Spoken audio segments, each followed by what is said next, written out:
आज आपण माने देखंतु सुला बड़ सुला तरकारी करिबा। एथिरे मु तेल पियाज पके देछि। पियाज हे गलानी।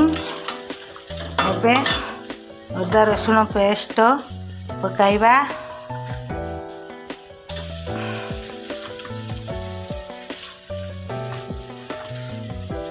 कषिबा।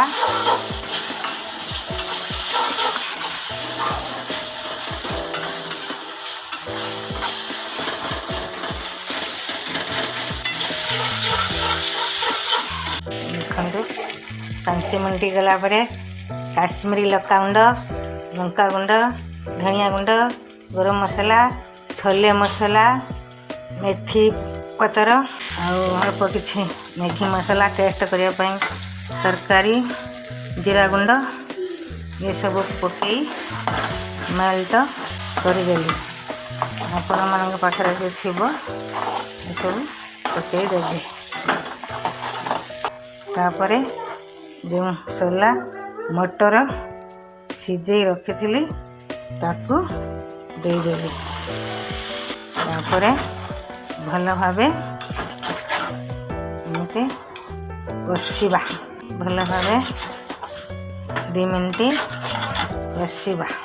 कषि सारा परे तापरे धनिया पत्र देबा। एमती 2-3 मिनट कषिबा हो गला।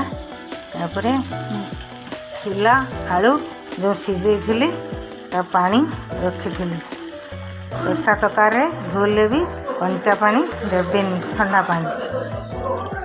गरम पानी देले तरकारी स्वाद बढ़िबो। केबे हेले ठंडा पानी देवेनी माने भल लागबनी, टेस्ट आसीबनी। और किछि पानी दे देबा। तापरे 2-3 मिनट ढांकी देबा। एबे देखंतु 5 मिनट फुटेला परे एबे तरकारी हो गला। छोले तरकारी बा बड़ सुला तरकारी केते सुंदर है लाल पूरा।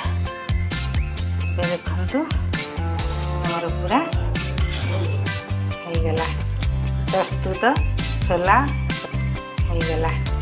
प्रस्तुत सोला तरकारी हमारा प्रस्तुत हो गला।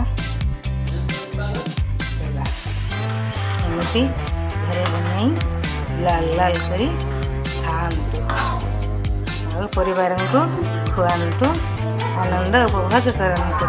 रोची जय साई भोलेनाथ। चैनल को सब्सक्राइब करिवे, लाइक करिवे, शेयर करिवे, जरूर करिवे, लाइक करिवे, शेयर करिवे। रोची।